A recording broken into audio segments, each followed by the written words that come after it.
Hello, my name is Marcus. I'm the compiler of a collection of therapy quotes entitled 1001 Windmills of the Mind, a collection of quotes taken from what's often called the psychodynamic or the psychoanalytic perspective, which, as I understand it, was called philosophical medicine long ago, because this perspective seeks to heal the repetition compulsion, meaning trauma. In the last two videos, there was the theory that trauma and repetition compulsion are basically synonymous, because the person is trying to get back to a place before the trauma to resume development and preserve their feelings. But with trauma, the relationship is damaged and the person loses their feelings, hence the repetition compulsion to try to correct that. So either the theory is they want to repeat what happened in the present somehow, to see if they can get a better outcome. They call it belated mastery. Now it can't be done. But Russell, in the last video, TQ 2119, was saying that that the repetition compulsion is actually trying to reclaim a safe connection with somebody. Because if the baby feels safe with the mother, then he can have his feelings. But if the baby didn't feel safe with the mother, he loses his feelings. So the replay would be somebody's trying to find a safe connection with somebody so that they can get their feelings. So there's that link between a safe relationship allowing for the feelings to occur. We feel, therefore we are. Right? So we're looking for our feelings, but to get it, we need the relationship. Trauma, the relationship means that the relationship wasn't safe. He lost his feelings. So repetition compulsion means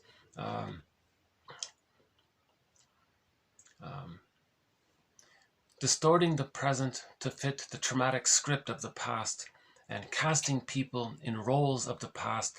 So you're reliving the past in the present, and it can be like Sisyphus. And as Russell was saying, no person can be the perfect self-object, the perfect symbiotic object. No person can be, the breast mother or make it super safe. And so they're disappointed, but there's this drive for healing, so they're going to try again. So he calls it the hope and the dread. So so that's why it's Sisyphus, because nobody in the present can offer that kind of safe, secure attachment that the baby needed. Right? That's a one-time deal. Nobody can expect to try to get those primal needs met. Yeah. But that's what the repetition compulsion is about. It's actually, its positive intention is to see if it can get those old needs met by finding someone to play the safe other self-object or symbiotic object. That stage of symbiosis is from birth to up to 7 months at the latest, they say. Mahler says it's between 4 and 5 months. So again, Mahler's theory is that the psychological birth of the child doesn't automatically appear with the biological birth, that there's this process that the baby goes through to reach the psychological birth roughly at the age of 3. First, they need an extended womb, because humans come out, babies need what they call a stage of symbiosis, a stage of undifferentiation or fusion. The baby doesn't know where he ends and his mother begins. And from the baby's point of view, it's still psychologically, it's like he's almost still in the womb psychologically, because everything around him, his mother basically, is just there to serve him and meet his needs automatically. If the baby does get his symbiotic needs met, then he can begin the second birth. He hatches out of this second egg. So they call that the psychological egg, from birth to 5 months, let's say. Then he slowly hatches out. Right? But if the baby doesn't get that, that's a trauma, developmental trauma, arrested development, stunted development. Then the person can spend the rest of their lives having great expectations on others, feeling disappointed.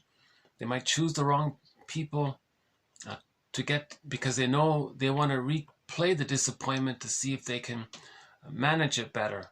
Because the first time they were disappointed, it was too painful. So they purposely recreate secondary disappointments to have some kind of head start, to be more prepared for the disappointment.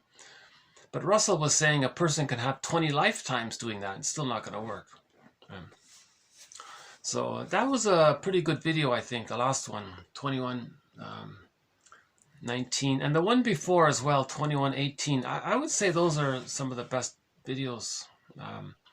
21:18 was about the psychology of religion, and 21:19 was about the repetition compulsion. In this video, TQ 21:20 to 23, we'll add a couple of more quotes on the repetition compulsion as well, just sort of ones that I couldn't fit in the last video.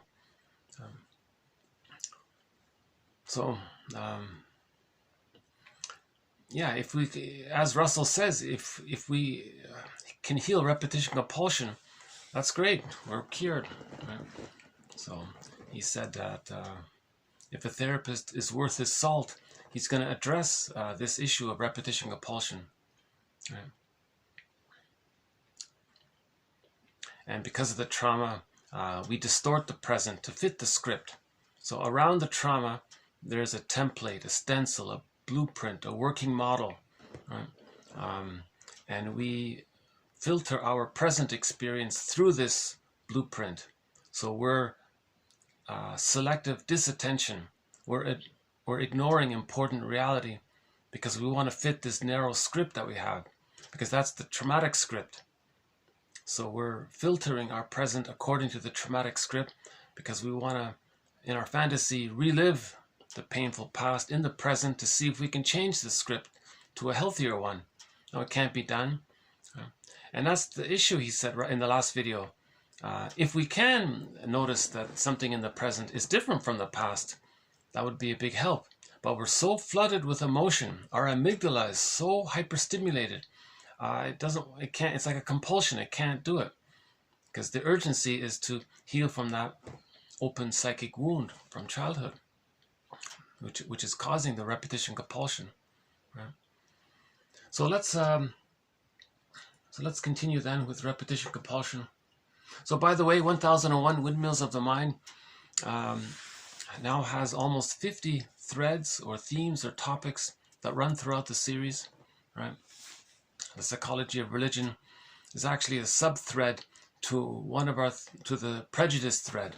So we have a major thread on the psychology of prejudice, and that's branched into internal dynamics and sociological factors. And on the sociological factors, one aspect of it was the psychology of religion. So prejudice is a major thread. Emotional eating is a major thread.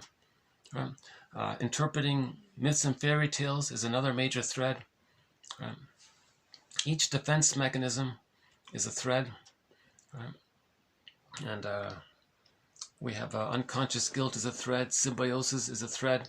Each personality pattern that springs forth according to where the fixation takes place, those are threads. For example, if the fixation does take place before 5 months, that can lead to the bully pattern and the Iago pattern and a couple of other patterns. So those are threads. Right? If the fixation is between 5 months and 18 months, where the child is in a negative fusion with the mother and he can't get out, okay, so that can be the narcissistic pattern. The BPD pattern is a fusion between the narcissistic pattern and the bully pattern, according to Grotstein. I'm just nicknaming it the Swiss cheese version of the narcissistic pattern. That's why it's so dramatic back and forth. The codependent pattern between 18 months and 36 months. Right? And there are several other personality patterns. So each one is a thread. We have a thread on the stinger and the clinger, right? Relationships, and almost 50 threads. I'm wondering if I should maybe see if I can dig it up. Huh? Do you want to? Okay, no, I'll let it go. All right.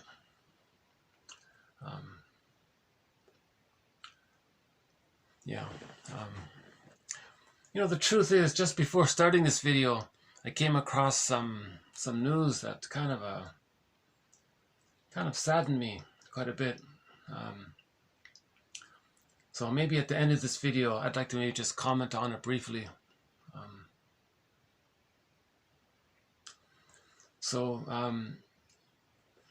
You know, that sad news item, I was thinking, you know, that's part of the reason why I'm posting these quotes. Yesterday's Russell, the main idea about repetition compulsion is from that famous quote by Santayana. We are condemned to repeat things if we're not aware, if we have no memory. If we have memory, if we find narrative truth, if we can bring the unconscious to conscious, oh, that's huge. Then we don't need to repeat. The reason we're repeating is because it's experimental recollection. We are repeating because our repetition compulsion is a communication. It's a communication. So our unconscious is communicating to us to help us find narrative truth, to help us find memory. So the psychoanalytic perspective is building the ego. It's building secondary process thinking to absorb and bind the energy of the primary process thinking. The trauma means primary process thinking. In other words, we're making the unconscious conscious.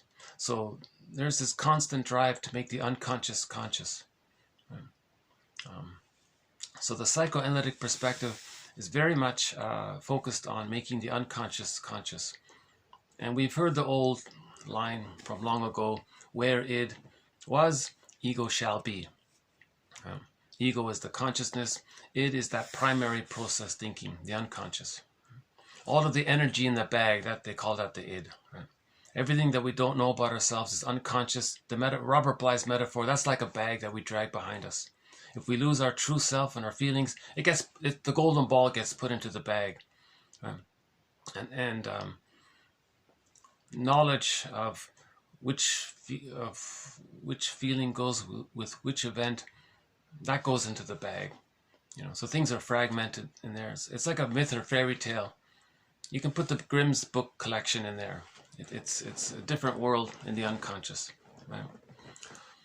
So they call that primary process thinking. If we have secondary process thinking, then we can bring things back in. So one line is that psychoanalysis leads to psychosynthesis. Robert Bly says that, you know, by the age of 5, most of who we truly are is lost, put into the bag. We drag this bag behind us all of our lives, and we spend the rest of our lives trying to reclaim what we lost. Every finding is a refinding. So repetition compulsion is trying to communicate. It's trying to tell us that something happened. Repetition compulsion means trauma. If somebody's repeating something compulsively, something that they don't want to do, but they're doing it compulsively. I'm not talking about, so compulsion means it's something you don't want to do, but you find yourself like binge eating. You feel some anxiety and you find yourself, oh my God, the bag of potato chips is already half empty and you didn't even notice it. So that was like a compulsion. You didn't even want to eat the chips or whatever, or the cookies or whatever. So that's a sign of trauma, right? Something like emotional eating, right? Acting out, prejudice, of course. Anything other than I'm okay, you're okay is a sign of trauma. Right? So repetition compulsion, one person says it's kind of like a mirror. You can think of it as a mirror. If you can observe your repetitive behavior, and you see it, we can regard that as a communication from the unconscious. It's like we got a letter from yourself. So if you wrote a letter to yourself, don't you want to read it? So we're writing letters to ourselves. The idea is to read it, right? And then we go on the second journey. Then we realize, we have to go on the journey of forgiving the parents, healing the splits, differentiation. And then we get the golden ball back. So in the last video, we talked about that as well. Okay, repetition compulsion. The repetition compulsion, the term repetition compulsion describes the situation in which a person repeats past occurrences as contemporary experience. Okay, so you're going to repeat something in the past in the present. So it's a new version of an old event, but it's the same old event, it's just having a contemporary flavor to it.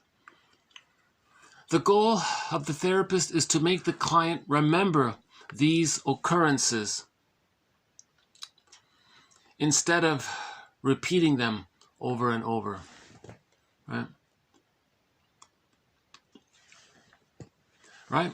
The goal of therapy is to help somebody remember. If we remember, then we don't repeat. Right? If we don't remember, then we repeat.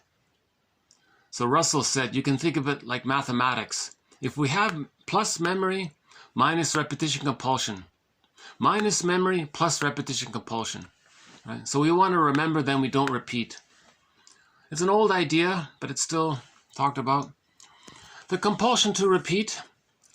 Okay, so that term is synonymous with repetition compulsion. Sometimes they call it traumatic reenactment.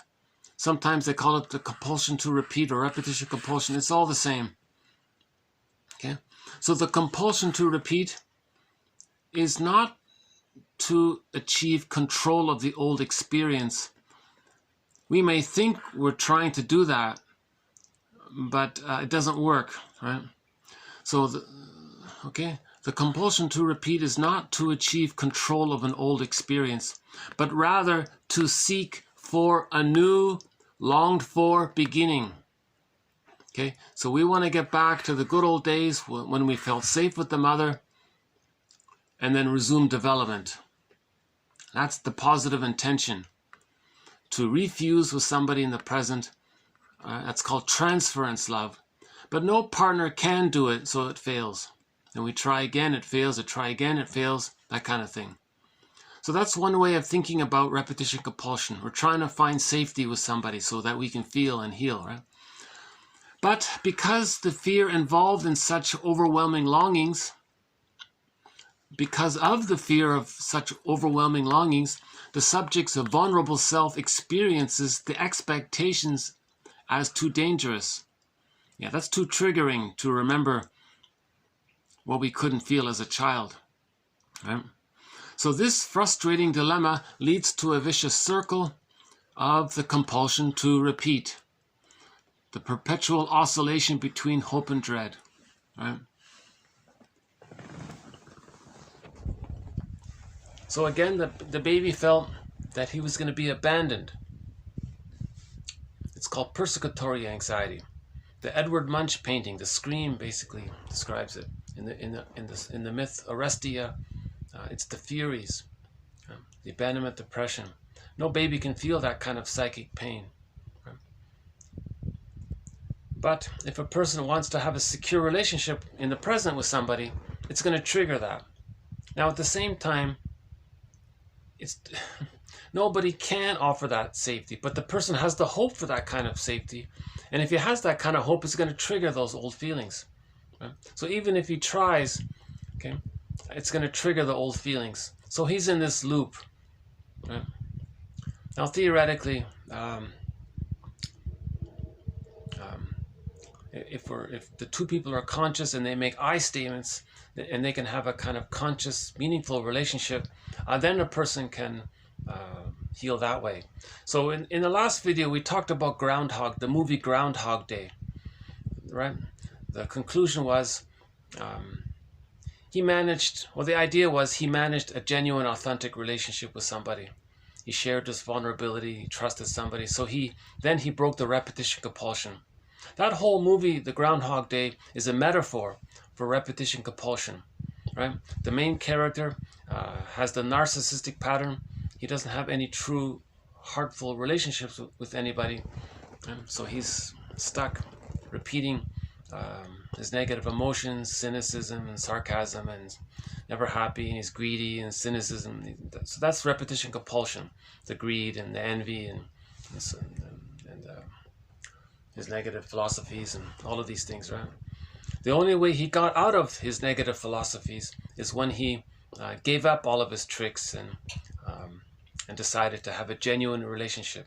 So that was the conclusion of the movie. A genuine relationship can heal the curse of repetition compulsion, meaning a genuine relationship can heal trauma.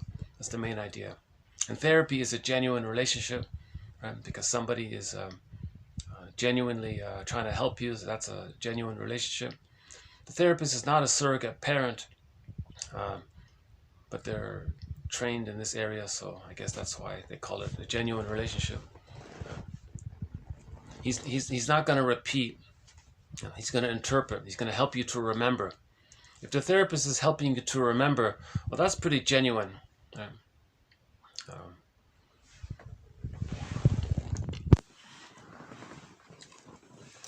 Okay, the client actively attempts to provoke the therapist because of being arrested in a scenario of negative responses from self-objects.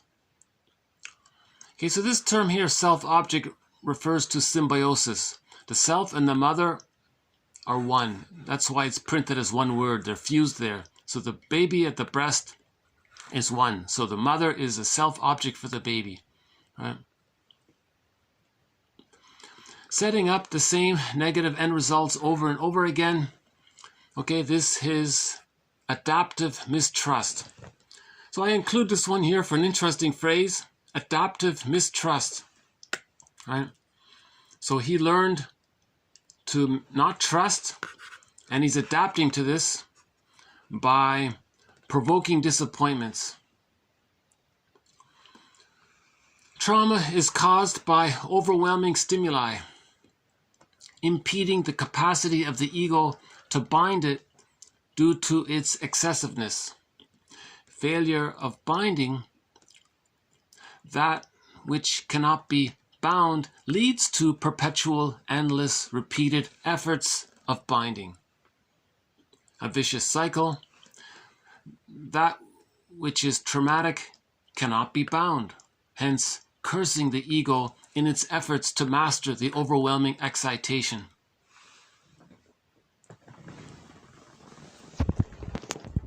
So the trauma, it's overwhelming excitation, too much cortisol, too much adrenaline. The child's little ego can't manage it, it's too much. It's flooded, emotional flooding.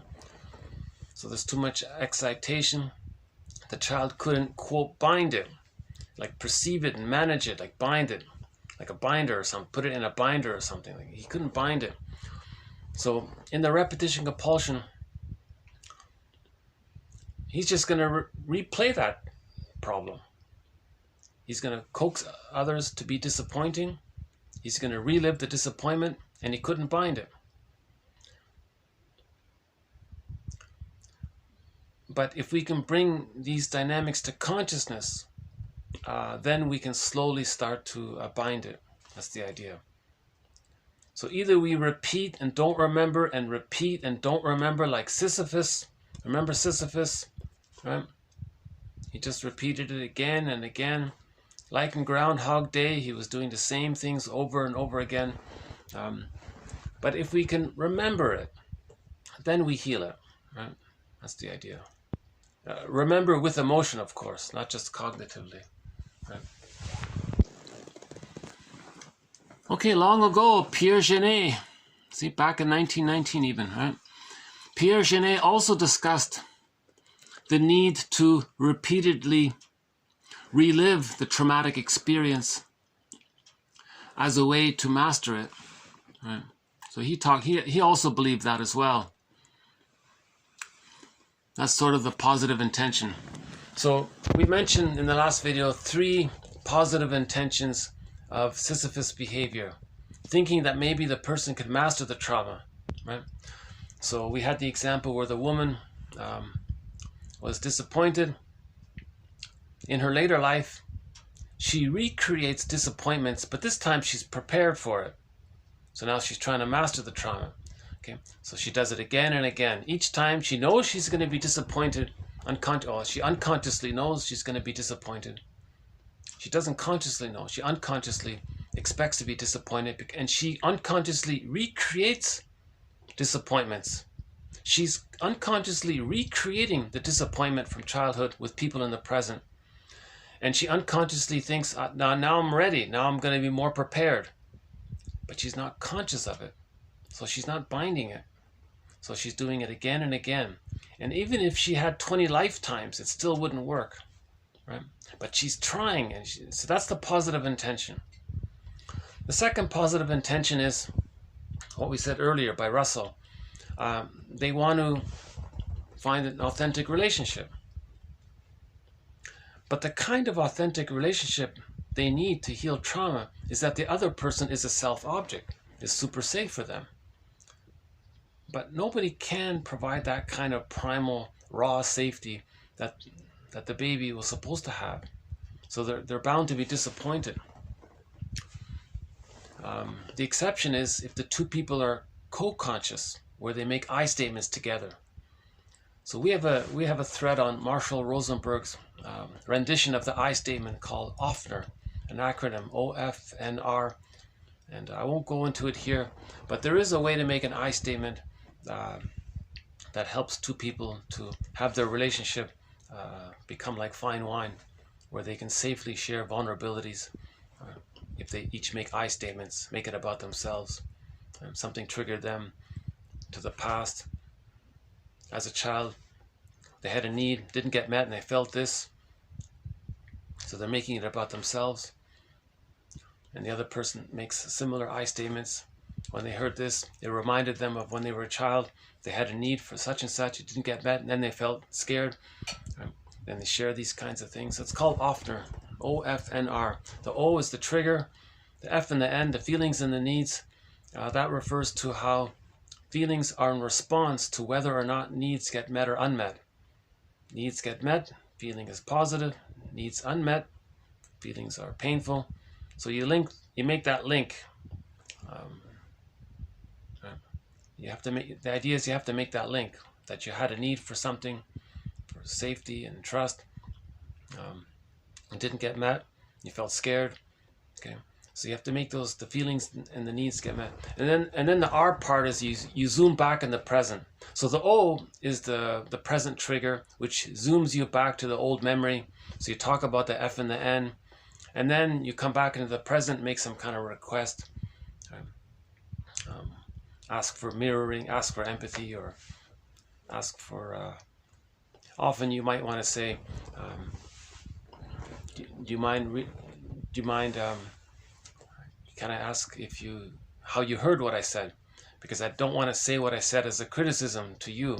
I'm making it about me, but maybe I accidentally came across as if I'm blaming you for something, but that's not my intention. So do you mind? So the partner might say, okay, yeah, you were saying when this happened, it reminded you of a past when you had a need for this, and then because it didn't get met, you felt that. And that's what's coming up for you. Did I get that right? Yeah, okay, I feel heard, that's better. So that takes a little time to go through. The book is called Language of Life by Marshall Rosenberg, about how to make an I statement. Okay, so the third positive intention of repetition compulsion is that the person is creating a mirror for him to see and get the idea that he has trauma, that he had it, but he forgot it. He forgot it. And his repetition compulsion is him trying to remember. Experimental recollection. He's trying to remember it. He's trying to, so consider that. A repetition compulsion means that the person is trying to remember. Every time I emotionally eat, every time I open that box of cookies and I'm not physically hungry, but maybe I feel anxious, I'm actually trying to remember, but I'm not aware of it. It happens, it's like a compulsion, right? So you want to pause, what am I trying to remember here? That kind of thing. And it helps. It helps to, it puts a pause on things, and then we don't need to binge eat so much. So it's a gradual, process.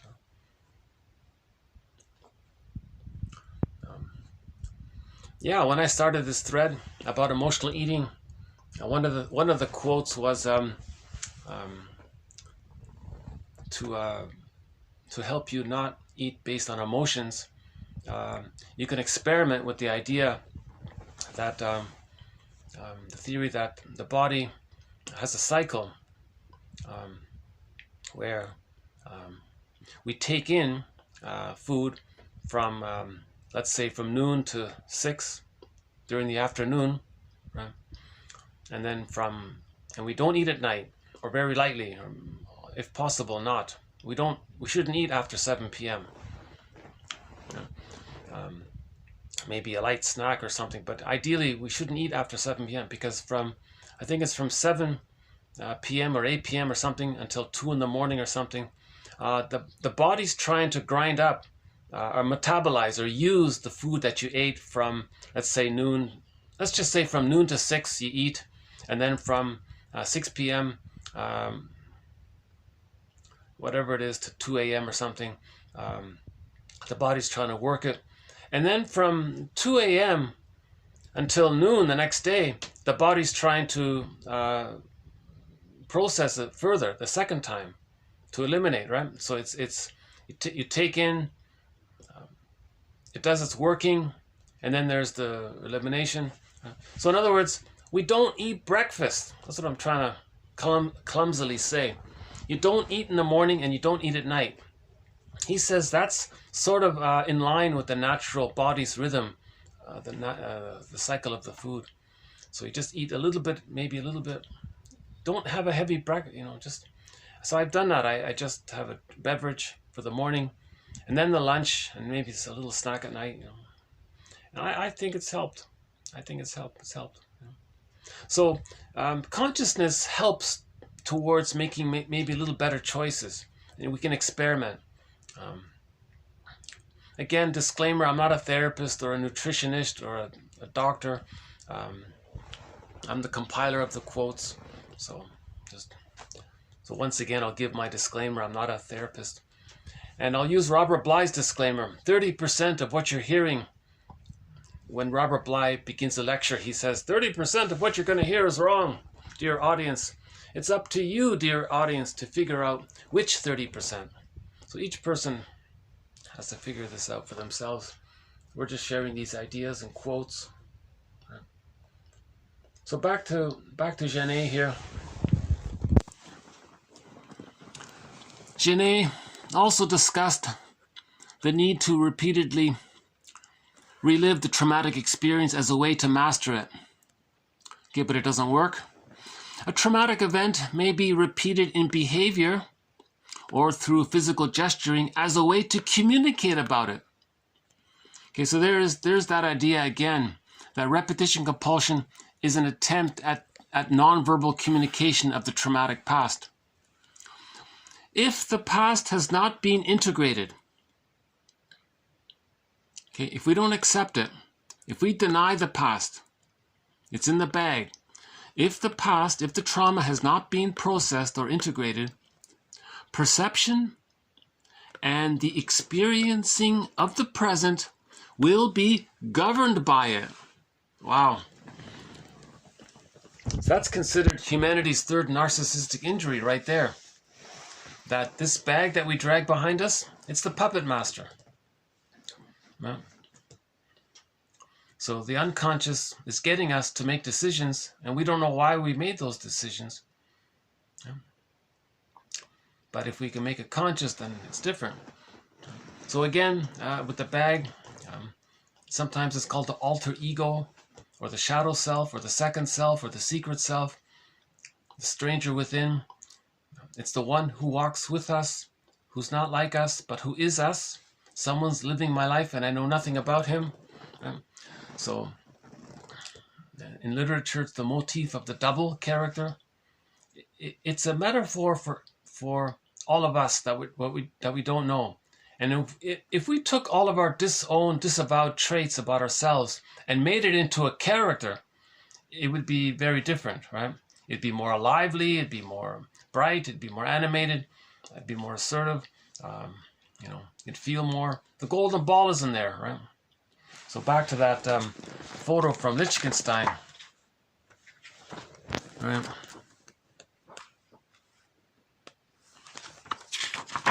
Yeah, so back to this one again. So you can see there's the alter ego, right? So this is the second self. So this represents the unconscious, right? So you can see his vitality is in here. And the unconscious, it's as if it has a mind of its own, right? Now this unconscious, Burglar says, it's the puppet master. And he's just going through he's just taking orders from him. Now what does he want? He wants him to replay something in the childhood so he can see what's in here. He wants to be recognized. He wants to be seen and accepted. He wants to be integrated into him, not split off, not denied, not disavowed. He wants to be a part of him. But because of trauma, it's split off and put into this bag here. So the idea is to, as much as possible, find what we lost, right?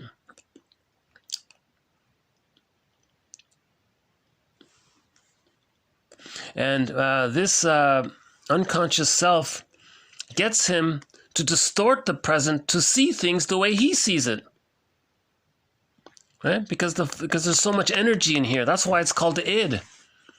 Now he has to build his conscious mind to accept the id. Where id was, ego shall be. So the idea is to build secondary process thinking to accept all of this primary archaic process thinking. You see, we don't want too much going on in here.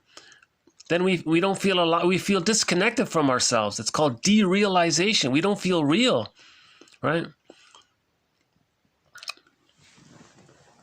We've talked about that painting a few times already. That's a good one, I think.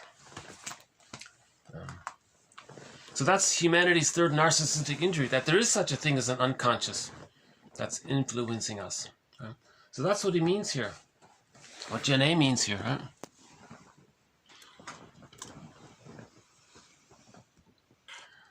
The compulsion to repeat or traumatic reenactment, okay? The re-experiencing of beliefs, feelings, and reactions from the past may reflect the excitability of the limbic system, which has never been modified or quelled. You see? So if we're repeating a trauma, that means the stress is, that means there's more cortisol, there's more adrenaline. And according to the movie Bob's Enlarged Amygdala, the amygdala can become enlarged. They call it EAS. So that means the person's going to be hypervigilant,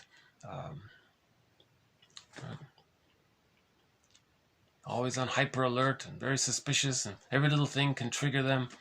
And so we don't want that kind of phenomena where the amygdala is being triggered again and again and again.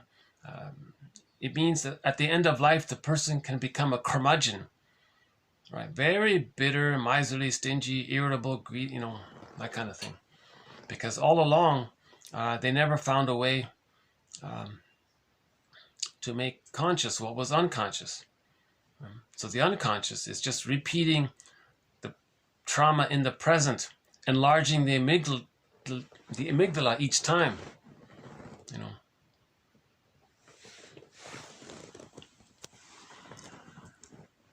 Okay, so we want to soothe the amygdala. For example, one woman coped with her fear of getting hurt by unconsciously choosing the wrong men.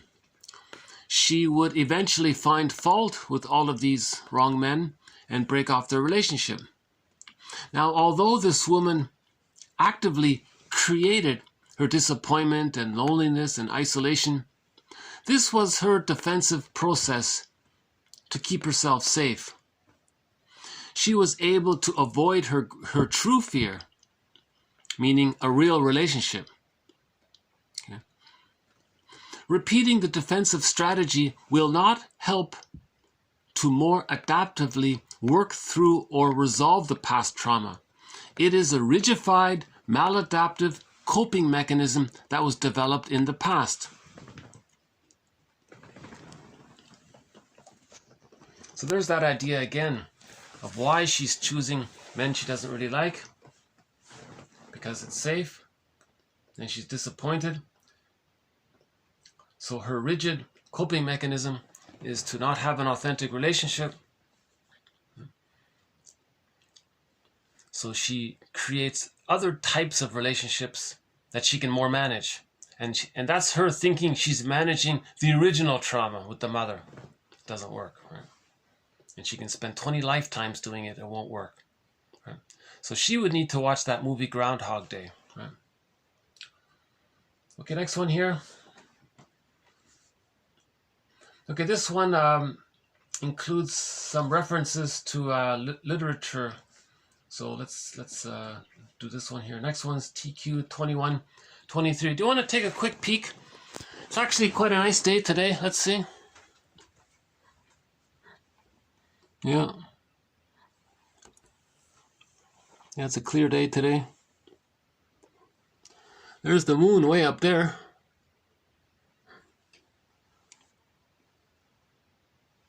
Yeah, you can see the water. I don't know if you can see it, but across the water, that's a landmass over there.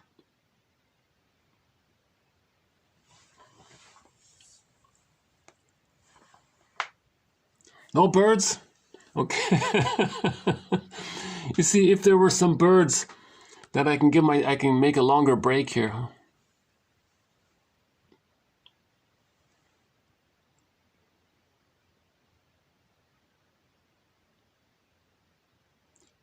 Yeah, that right there is quite a nice view. Yeah. What do you think? Hopefully you can see it.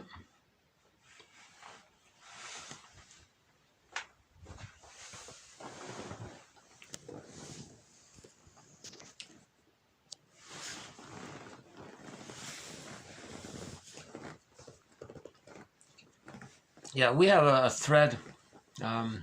One of our threads is on Kafka's story, The Trial, about unconscious guilt. So this quote actually makes reference to it as well. And this next quote, you're going to hear the idea that in literature, often addresses this question of repetition compulsion. For example, in The Trial, right? The character, Joseph K., that was a metaphor for feeling unconscious guilt, but he would never identify it. Hence the repetition compulsion. He refused to truly look inwardly at the false belief that he's responsible for his mother's happiness. He wouldn't look at that. Hence, he had this miserable experience. So, and there's another story about it as well. The Inferno. Right. Dante. Okay, let's just try this one here. TQ 2123. Okay. The client's play. This was a child, by the way. She had a client, a child in therapy. The child client's play patterns expressed not a disguised wish fulfillment, but on the contrary, a recurrence of trauma. The child attempts through his games to confront and master the fear of his mother's absence. You see? So most children are just playing, it's creative, it's fun, making links, finding new things. What's this? It's all very innocent and playful.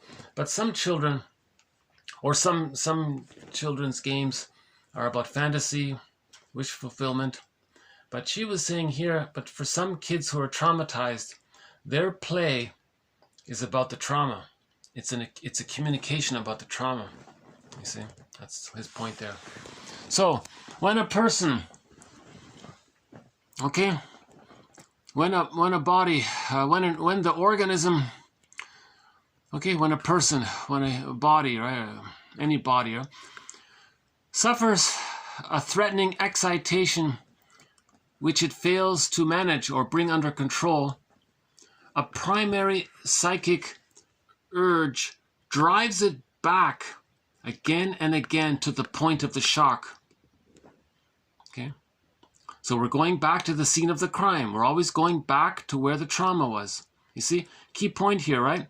Whenever a person suffers an emotional tsunami, a threatening excitation, it's too much too soon, and the person is unable to perceive it, to manage it, to bind it, a primary psychic urge, okay? This is nature's drive for healing. A primary, organic, naturalistic, psychological urge drives the person back again and again to the point of the shock. Okay? This is an effort at, quote, rearming the subject, as it were, preparing him. So he's going to go back more prepared. Okay? So, for self-preservation. That's his idea here. So he makes this interesting way of putting it. So the child was traumatized. He had no protection. He's going to recreate situations in his life and maybe feel more guarded and more protected. So that's the positive intention of repetition compulsion. To replay the childhood event symbolically in the present, but be more prepared for it. Yeah, I guess I'm stumbling when I speak today. Yeah, I'm feeling a little... Okay. Let's move on. Okay, for example, Franz Kafka's art represents an act against denial, withdrawal, and illusion. And his work succeeds for us because whatever the author's personal failure, it helps grid us realistically against similar anxieties. Right?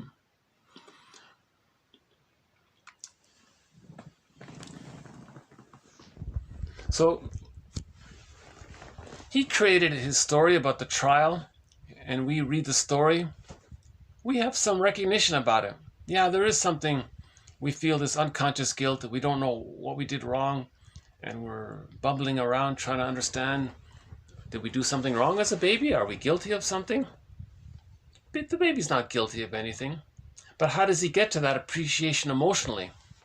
Every baby creates the false existential conclusion or false belief that he did something wrong, that he's flawed, because he believed it was his duty to please his mother. Why?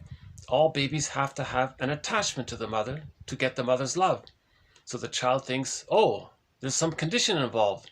To get mother's love, he has to do such and such. But he can't do it, so he feels guilty and wrong. So the story of the trial addresses this question. You see? So we, the viewer, we can read the story, and maybe it's a little liberating in a sense, because, yeah, okay, somebody addressed this question. Somebody put into art this question of unconscious guilt. That's huge. How many works of art are there that address unconscious guilt, right? Now this one does it, by the way, the story of Ellen in the comic Psychoanalysis. This would be a good place to start the second journey of midlife. All right, this comic here, 4 issues were put out, tales of inner turmoil, people searching for peace of mind through psychoanalysis. There are 12 therapy sessions throughout this book, right? 3 with Ellen there, 4 with Freddie, and 5 with Mark. And she was dealing with unconscious guilt. So there's a piece of artwork. She was doing Sisyphus. She was recreating disappointments in her life over and over again, thinking that she can somehow try to master it. It didn't work. Hence, she went to the therapist. Right? So I've been calling her beyond the princess. So she's beyond the princess. She's not going to try to constantly repeat and replay to see if she can master it. She wants to go beyond that. So she's a hero. She's a heroine beyond the princess. You see? So Kafka, to a certain degree, although he had personal failure, he helped others. He helped others with his stories, right?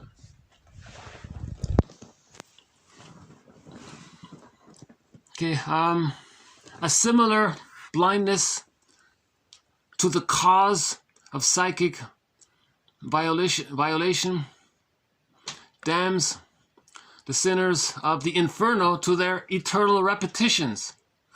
Okay, so in Dante's story, right? Okay, the inferno, that means eternal repetition. The full meaning of this movement comes to light in Purgatorio, meaning love, okay, eros, love, okay, quote, like a whip drives the human spirit to resuffer, to repeat its mishap or, quote, mistake, false belief, existential wrong, false belief or existential conclusion. Okay, love says, okay, go ahead, repeat it if you have to, all right? And it becomes a habit.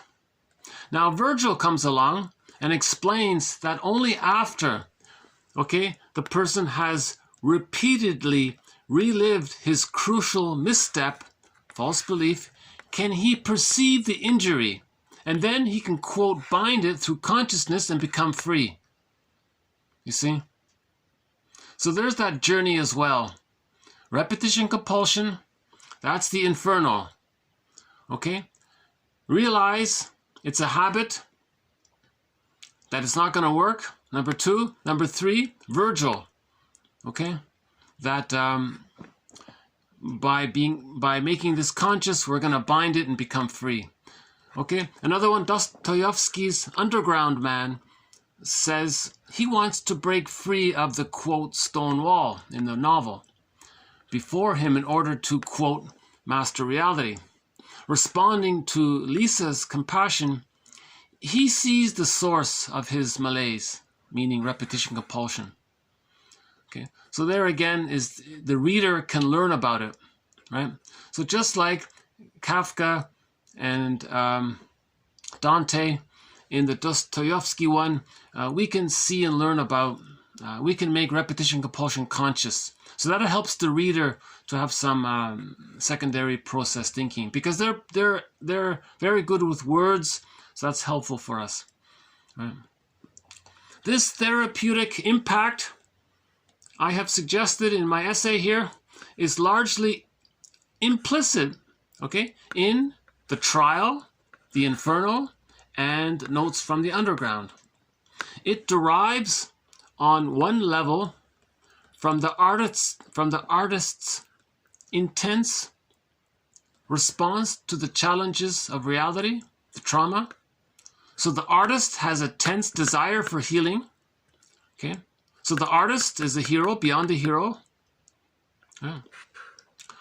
On another level, the reader gets a sense, right, of the affirming impulse behind the portrayal of the psychic distress.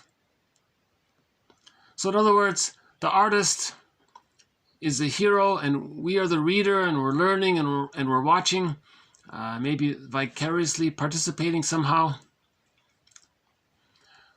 Next one here, the Navajo ceremonies find their counterpart in the rituals embodied in classical tragedy. See, so the Navajo, indigenous cultures, acknowledge repetition compulsion.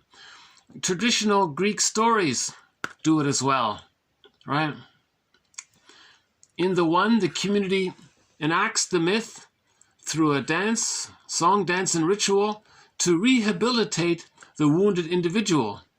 So in the Navajo dance ceremonies, maybe somebody's wounded, the whole community dances a myth, and he participates and he's included in the myth, so he feels better by it. Okay, similarly, in Greek myths, Orestes, for example, Orestes, and the Odyssey with Odysseus. Okay, so the hero, right, Odysseus and Orestes, Okay, they perform a role for, in the metaphor, the stricken community. Now, in the Greek myth, so remember, myths are and fairy tales are metaphors for internal dynamics. So the whole Odyssey is just for one person. The whole Odyssey is like a dream of one person, of one mind. Now, they may present it that the story is for the environment, like he said there, but in the Odyssey, when Odysseus goes into the bag, he sees Sisyphus. He looks into Sisyphus's face and he sees that it's his face. So that's the metaphor for recognizing that he has trauma, repetition compulsion. Okay, in the underground, Odysseus sees Jocasta. That's a symbol for him recognizing that the mother was emotionally unavailable. So he didn't get his love needs met. That's the meaning of Jocasta. Jocasta is a kind of parenting style that some others use, whereby they use the child to comfort the mother. That means the child didn't get his needs. So in the Odyssey, he sees Jocasta there. That's a metaphor for the person recognizing that they didn't get their needs met because the mother didn't have it herself because she was traumatized, caught in her repetition compulsion. In the hell scene, Odysseus sees Agamemnon. That's a metaphor for how we betray our feelings. We have a feeling and we just squelch it, and so on. And then in the Odyssey, his goal is to find Ithaca. That's a symbol for his connection to himself. Penelope is a personification of his feelings. It's not a separate woman. It's not an external story. Storytellers may be inspired when they write their stories by external events, but it's the whole purpose of a myth is to help the participants recognize their trauma. We're trying to symbolize something that's pre-verbal. So stories and myths are symbols of something that the baby couldn't symbolize. Ideally, now we have jargon, that helps. So stories and jargon help to symbolize. When we symbolize, we bind the energy, then we get back the golden ball. More and more, right? Okay, so in the Navajo, they would they would act out a myth, right? In the storytellers, people sat around the fire and people heard a story. But it was the same idea. Somebody's wounded and we want to face trauma. Neurosis is the withdrawal into fantasy, which betokens an incapacity or unwillingness to deal with the wound. Okay, so in neurosis, we're not conscious. We're just repeating things blindly. We're not thinking about it. But art is an effort to make it conscious. Art is the assertion of a need to cope with life. Art is the assertion that we gotta face this, originating in an instinctual refusal to retreat into fantasy and denoting ultimately a life force quest for self-knowledge, self-mastery, and love. You see? So, again with the Odyssey, he was tempted. Just go into fantasy, give up. Right? When he went to Lotus Land, he had the opportunity, okay, you can just bliss out, blank out. Right? Just recreate the memory of oneness with the breast and just stay there. So that's just live in the fantasy land. So that's neurosis. So Odysseus said no. So he left Lotus Land. He refused Lotus Land. So the metaphor of Lotus Land is to accept, is to move, is to work towards healing, to face reality, that the person has a wound, has a trauma, and he wants to heal it. Neurosis says, oh, it's too difficult, give it up. Okay. The other characters did the same thing. Circe, right? Oh, just stay in this place here, and Calypso, oh, I'll take care of you, just stay here, don't bother. Yeah. The Sirens, same thing, oh, just give it up. Right?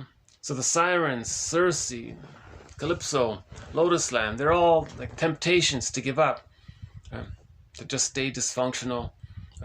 So in the Odyssey, Odysseus was a man with a narcissistic pattern. Selfish, thinking it's all about him, not knowing his feelings. They told him, you can just stay like that. You don't have to heal. But look at the story of a narcissist. He looked into the pool of water and he saw his reflection. Yeah. His soul was echo in the background, calling him, waiting for him, disassociated, away from him. Echo is his feelings. It's disassociated, and he's ignoring his feelings. So there's a lesson there, right? And in Peer Gynt, same thing. He just wanted power and control. And he ignored his feelings. Solvig was his feelings. He ran away from Solvig. Now the story with Peer Gynt is that at the end of life, he learned about it. But that's Ibsen's genius. He was helping the reader. He was helping the reader to help. He was asking each reader, hey, dear reader, how about you? Are you ignoring your Solvig, your echo? Never mind the story of Peer Gynt. It's about you, dear reader. So Ibsen is sometimes called one of the first shrinks, you know. Henrik Ibsen. That's one of our threads. Yeah, so I said we had 50 threads. So one of our threads is the story of Peer Gynt and the work of Ibsen. We also have references to the dollhouse. Yeah, okay. So art is the assertion of a need to cope with life, the reality. Okay? We suffered a trauma, developmental arrest. Okay? So we're going to refuse Lotus Land. That means there is a quest for self-knowledge, for self-mastery, for love. A quest, right? The second journey. Okay, so we're moving from the trauma, meaning repetition compulsion, as in metaphor, in art, the stone wall, the inferno, the trial, right? Ultimately to binding. So we want to bind it. All of this excitation, all of this excessive psychic excitation, we want to kind of hold it, you know, make it, be able to feel it. If it's unbound, we can't feel it. We want to bind it so we can feel it. Feel it, you know, that kind of thing. How are we doing here? Oh, it's only 1 hour. Yeah, okay. So I have a little bit of time left. Maybe, you know, I'm wondering, maybe I can just point out the last video. Hold on a sec. No, it's okay. If you look up 2119, that would be an excellent video to follow up on. This video is just sort of a supplement to it. The core, the heart of repetition compulsion was presented in the last video. I like that one with Russell. It's about 1.5 hours long. That's a good one. This one just sort of added some footnotes to it. Yeah, this story here, I feel like it's about the Inuit. I didn't know this, but in the 50s,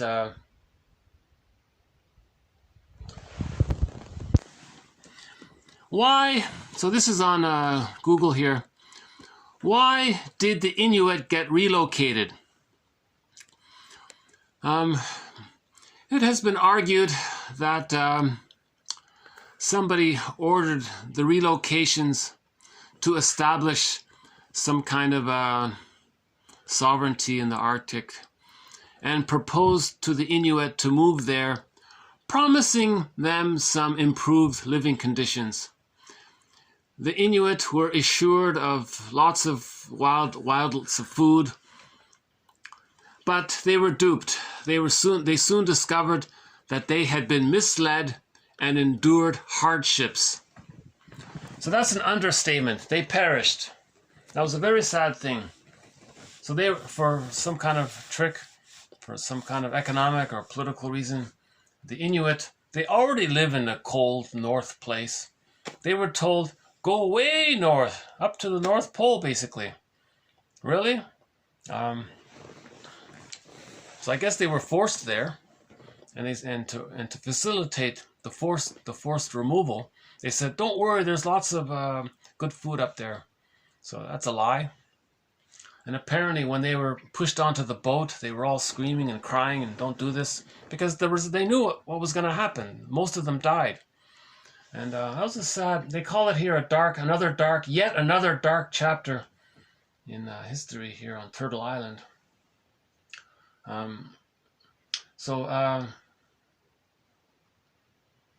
There's a song about it, right? So there's a song called, somebody came out with a song. And the reason there's a song, because there was a couple of survivors. One of the survivors told the story to their children, and those children had children. So the grandchildren got together to try to put a song around what happened to them, right? So this is the song by the granddaughters of one of the survivors. It says here in 1953, okay, some people conducted a human experiment. That's what a way of putting it. I think they're trying to convey the torture behind this. I think this was just sort of a synonym for basically murdering them, right? That's a terrible feeling. I feel bad about this, you know. So anyways, here's the song.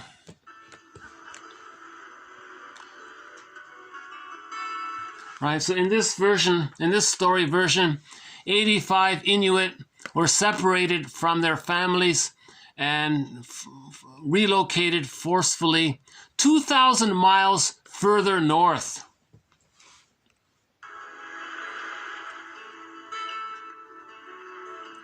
Okay, they basically all died. They starved of hypothermia. Then the officials said, oops, it was an unlivable, forsaken place. Nobody could live there. So that's just sort of a lie, a fake apology.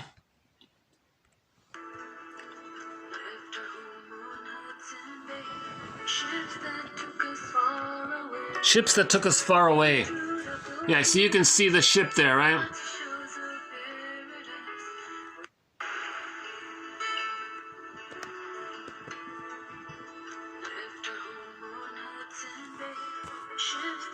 Yeah, so there's the ship where they were being forced on the boat, you see. Right? So there's the people there being forced on this boat against their will. How's the volume? Is it full volume? Yeah, it's not a perfect hold on a sec. Is that better?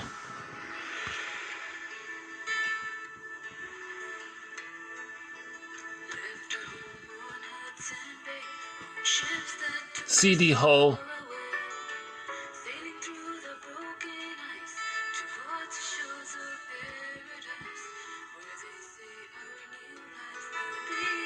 So that's one of these are the granddaughters of the survivor. And the reason they're saying waiting for their ship to come in is because they were promised that if you're not happy up there, we'll come and pick you up. But they never did.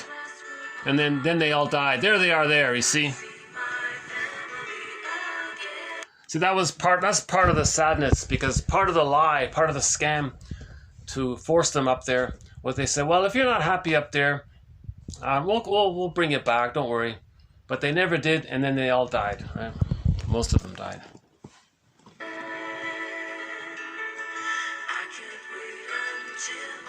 So yeah, so that's the song, was they're waiting for their ship to come. So they're waiting to go back because they can't make it, right?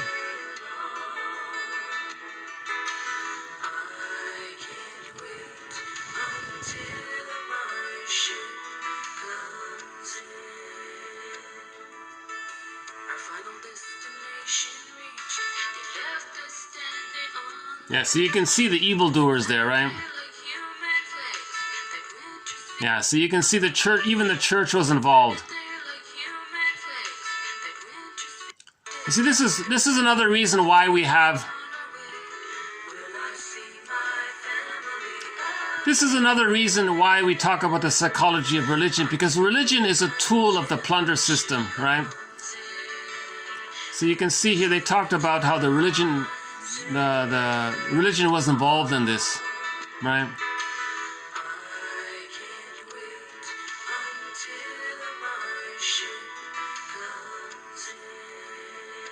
Let's see. Yeah, so there it is there, right? Oops. I don't know if you can see it, but so you can see the minister there, right? So you can see how religion is a tool of the plunder system, right?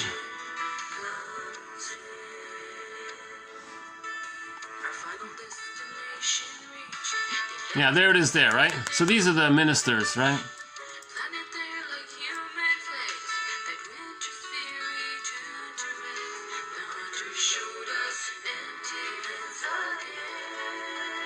Can you imagine just living in a tent in the North Pole? Impossible.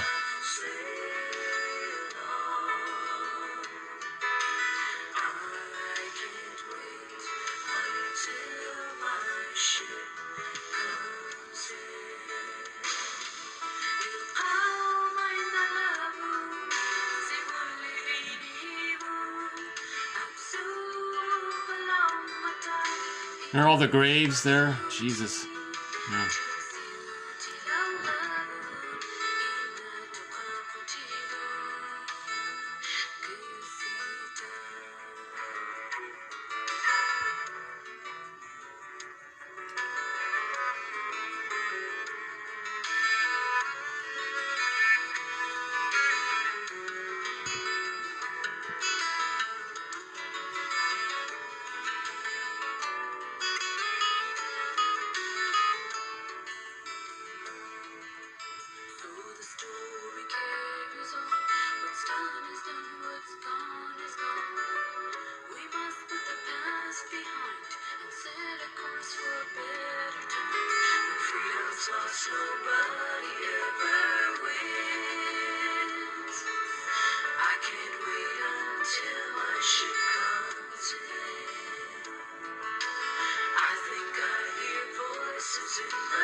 Okay, so yeah, so there it is there, right? So there's the note there about it.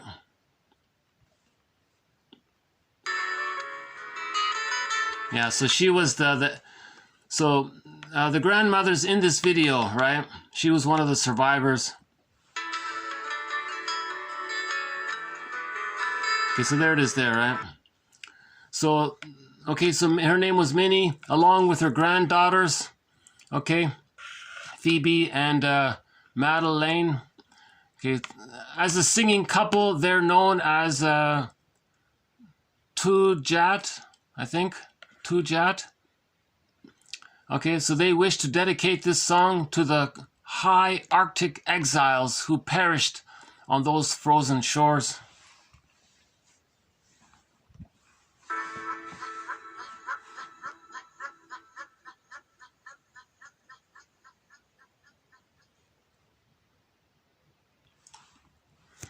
And that's the only music reference to, that's the only copy that I can find. It's part of a program. So you have to look up this thing here. So it's called This Generation Music Video Special, posted August 25th, 2021, right? So it's part of a program called This Generation. Here's the host. You've been watching Heartbeat Alaska, then you've heard the song Heartbeat Alaska. That's Mark Brown and the Blues Crew from Fairbanks, Alaska. And here's a beautiful, beautiful music video produced by them. Okay, so that video with the Inuit as part of this program, 30-minute program here. Right, so yeah, they had 4 or 5 songs I think they played. Music videos. Some good songs on here actually. OCM is on here by Susan Aglukark.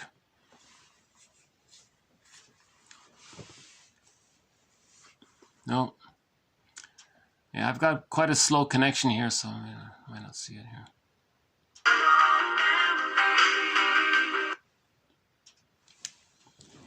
Yeah, another good song on there, OCM.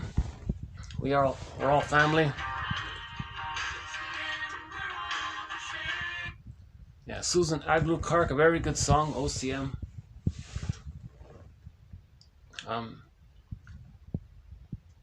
So yeah, in the encyclopedia, there are 3 documentaries about that, right? So you can see the link there, documentary, right? So this is one is called Exile, 2009, Isuma Productions. Okay, there's one documentary there, and they have the link here. So all you have to do is just click this. You see, the link is there, right? The link is there. And the other one is, and the other 2 are from the National Film Board. Okay, Broken Promises, 95. All right, and the other one is this one here, Martha of the North. I haven't seen them yet. But this is not a bad article. It explains the story here. All right.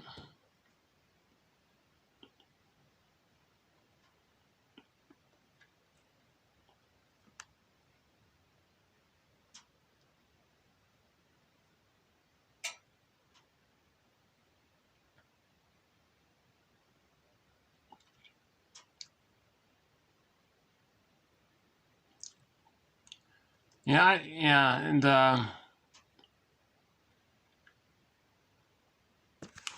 yeah, they soon discovered that they had been duped, misled, endured hardships. That's an understatement, right? And again, a dark chapter in Canadian history. Yet another dark chapter, right? Okay. So,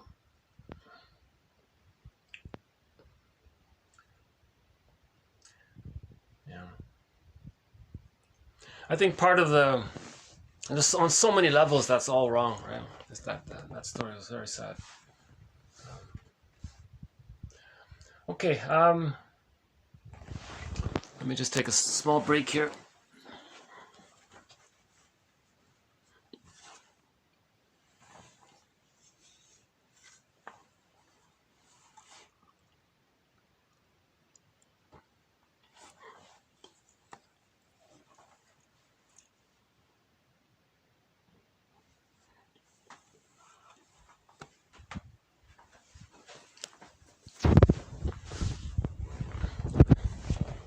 So First Nations people, Métis, Inuit, beautiful people, I feel.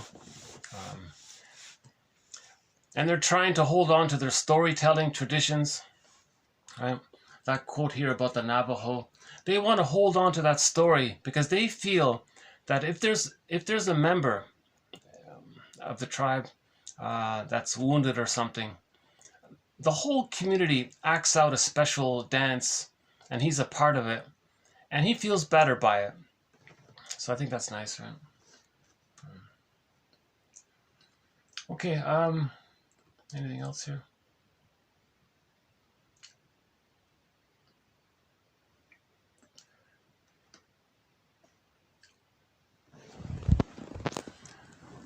Yeah.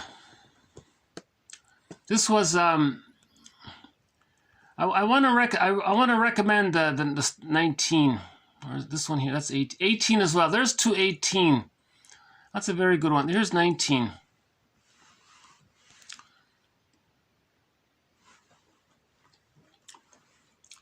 In the future video, we'll include this quote here. Mind, memories, and metaphors.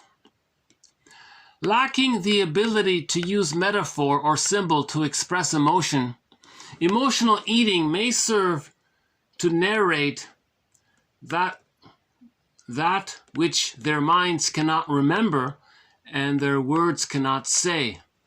You see, we don't have words for it. We don't remember it. So we repeat like Sisyphus. So repetition compulsion, for example, in the form of emotional eating. Emotional eating is a sign of trauma. Okay? It's because we don't remember and we don't have words. So we're trying to symbolize. So as painful as it is to watch these documentaries, it's an attempt to symbolize. You know, I think we need these documentaries. If we don't remember, if we don't, with feeling, then we repeat. You see? So with emotional eating, that's a tough one. Yeah. Russell says you got to have somebody with you. You got to have a relationship to face some of that old feelings. Here was that quote. Maybe, if it's okay, I'd like to do this one again. A little bit, a part of it. Okay, repetition compulsion serves as an effort at belated mastery by returning to an uncompleted task.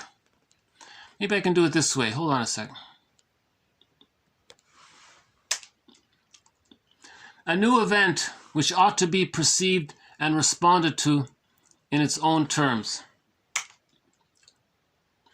Instead, it's co-opted into serving as a new edition of an old problem. Okay, so that's a good one, right? You have something in the present. It should be new and fresh, and you should enjoy it as a fresh, new, living experience. But the past co-opts it. So you don't enjoy the present because you're flooded with the feelings of the past. Right? New edition of an old problem. Right? So the new experience operates as a kind of déjà vu, awaiting the arrival of the memory.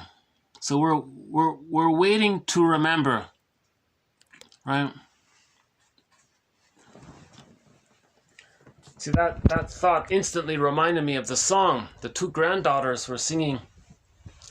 That apparently during the time they were up there in the North Pole, they were waiting to be brought back. Right?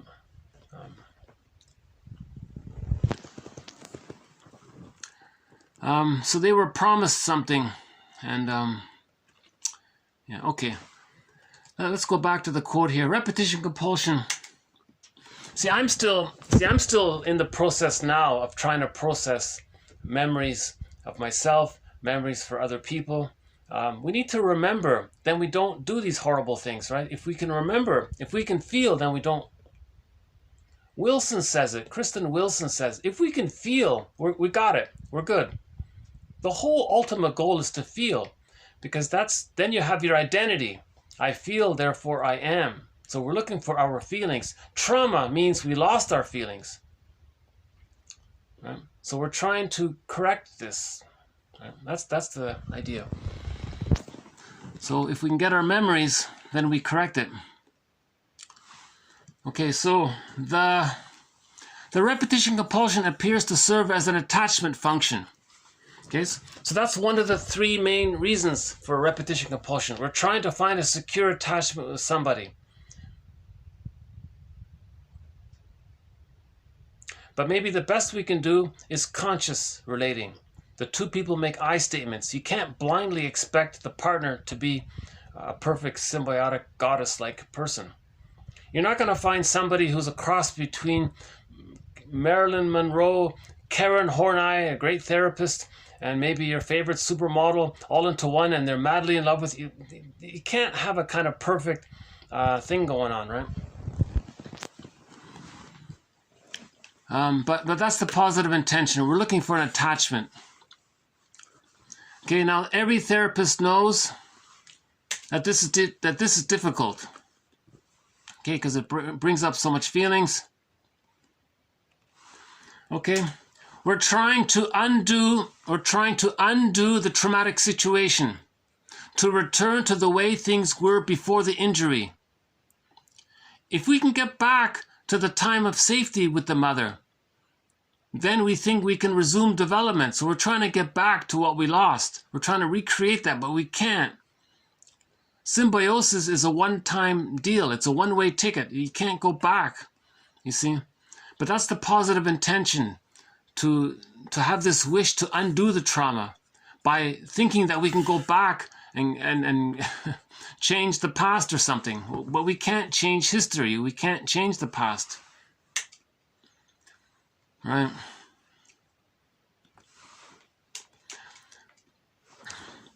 Okay, then pattern recognition, right? Selective disattention. So in the last video, we talked about the cognitive side of this, right? About tunnel vision. Because if you're too flooded with emotion, there's an over-recognition of things, right? So I'll just skip that part. There was something else in here. Hold on a sec.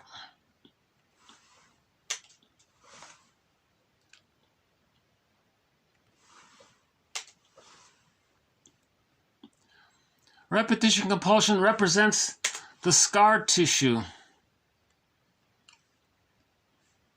right, of trauma.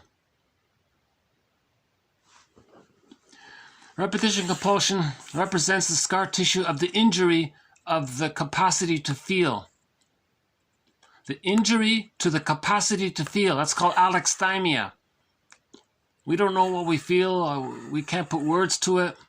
Yes, we can feel stress, fear, anger, anxiety. We can feel those things.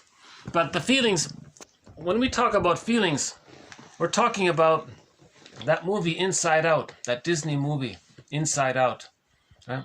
The real feelings are represented by the characters' joy and sadness, but they were in the bag. Remember, in the other world, they were lost, exiled. Right? All the person had was anger and fear, and the third character was disgust, biological. Huh? So those are sensations in response to the amygdala being overstimulated, fight or flight, freeze, right? Maybe disgust is there. But the feelings we're talking about is psychological feelings, emotional feelings. So fear and sadness were gone. So that whole story about Inside Out was about getting them back, saving them. They want to return. So at the end of the story, thanks to the help of Anger, Anger was a big help at the end. He helped to bring back joy and the feelings onto the console. So that was a very good movie, by the way, Inside Out. So we want to get back our feelings.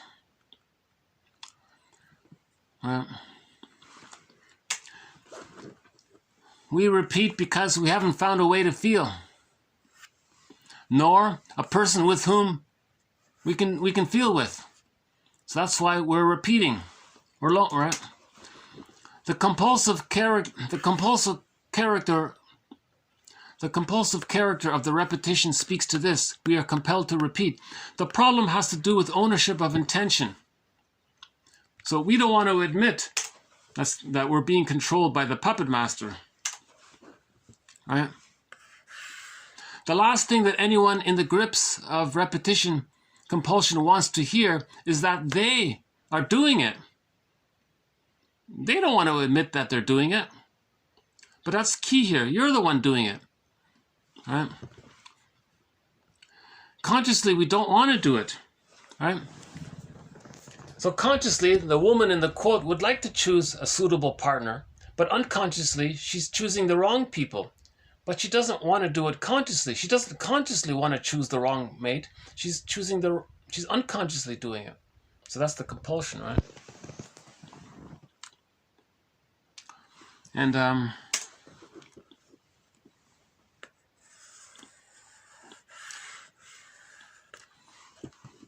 And if we constantly live the past in the present, that means we're destroying present time and opportunity. We're not enjoying the beautiful day today because we're so flooded with emotions from the past. So we're missing out on today, right? Now, hedonism is not the answer. Hedonism is repetition compulsion. Hedonism, greed and hedonism is a sign of trauma and repetition compulsion. So that's not enjoying the present time. That's just a distraction. You're not enjoying the present time if you're just so manic.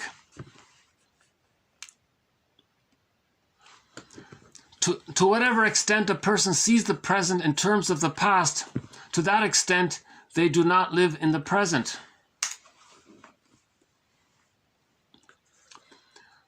Okay? Of course, if you're traumatized, all of your anger is going to come up again and again. There's the stress. At the same time, we're trying to heal. Right. So that's the hope and the dread. We hope to heal. We're looking for a lost relationship. A relationship, one needed in order to grow. We learn to feel in relationships. And the loss of a relationship is the loss of something we need to feel. So there's a key point here. The loss of a relationship is the loss of something we need to feel. Let's put a highlighter on this one. The loss of a relationship is the loss of something we need to feel. We need somebody to feel. The baby needs the mother to accept his feelings, to allow his feelings to exist. Repetition compulsion arises instead of a relationship. If you have a relationship, then you don't have repetition compulsion. Right?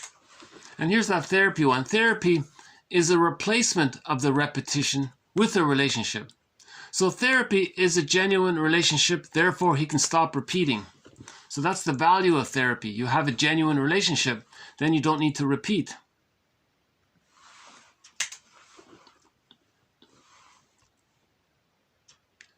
So ultimately we're trying to mourn. Again, a real relationship renders repetition unnecessary. A real relationship, two people growing, making I statements, renders the repetition unnecessary. Transference love is not a real relationship. Hedonism is not a real relationship. A real relationship is the two people make I statements. Oftener. OFNR.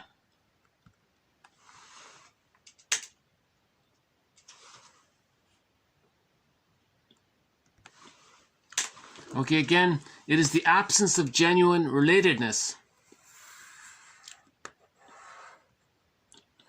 In the meantime, we use defense mechanisms. Okay, so in other words, emotional eating is just a stopgap. It's not going to cure you. Choosing the wrong friends, it's not going to cure you. Right? And I like this last sentence here. Maybe I can just jump to this one here. The repetition compulsion contains the history of our losses and the quest for a new relationship. TQ 2119, very good quote. The repetition compulsion contains the history of our losses and the quest for a new relationship.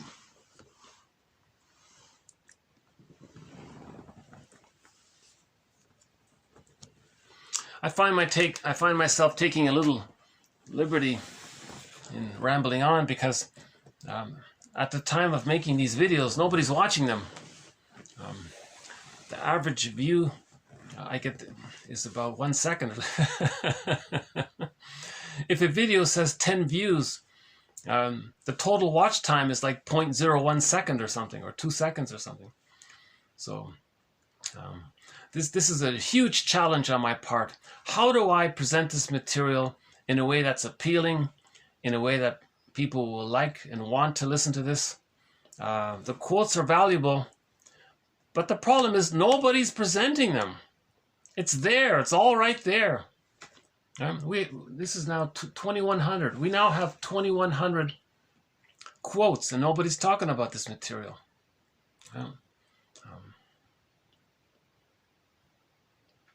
So I felt like, well, as clumsily, it's better than nothing, so I'll do it until someone better comes along, meaning someone who could deliver more smoothly comes along. I'll happily stop when somebody does a good job.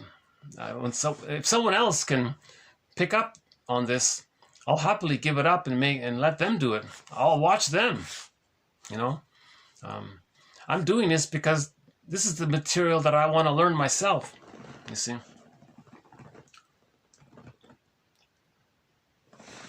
Okay, maybe we'll wind down here with a closing song.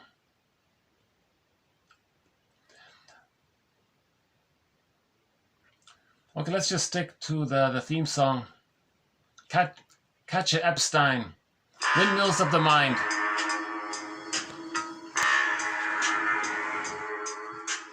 Nachts, wenn die Straßen plötzlich still sind, wenn die Stadt auf einmal schweigt, wenn aus steinernen Kaminen stumm der Mond zum Himmel steigt, wenn es hier in meinem Zimmer leer und einsam wird mich, suche ich in den dunklen Schatten die Erinnerung an dich und ich fühle wie ein Augenblick zur Ewigkeit gerinnt, wenn das Spinnrad meiner Träume längst zerrissene Fäden spinnt und sich leis zu drehen beginnt, wie sich Mühlen drin im Wind.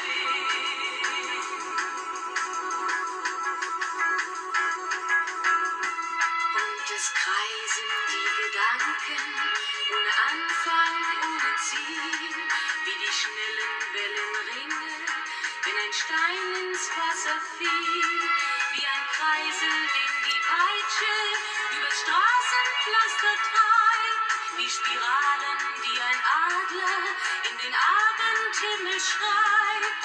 Und ich fühle, wie ein Augenblick zur Ewigkeit gerinnt, wenn das Spinnrad meiner Träume längst zerrissene Fäden spinnt und sich leis zu drehen beginnt, wie sich Mühlen drehen im Wind.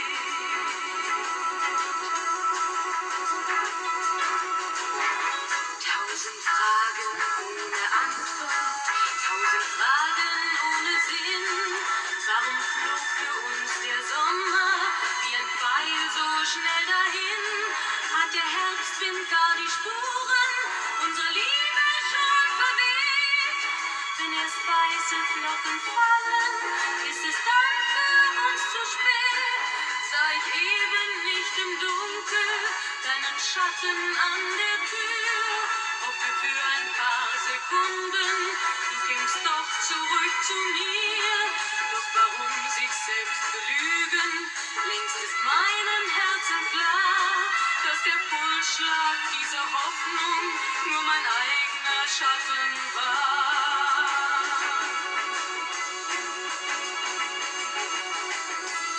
Und ich fühle, wie der Augenblick zur Ewigkeit gerinnt, wenn das Spinnrad meiner Träume längst zerrissene Fäden spinnt und sich leis zu drehen beginnt, sich im Kreis zu drehen beginnt, wie sich Mühlen drehen im Wind, wie sich Mühlen drehen im Wind.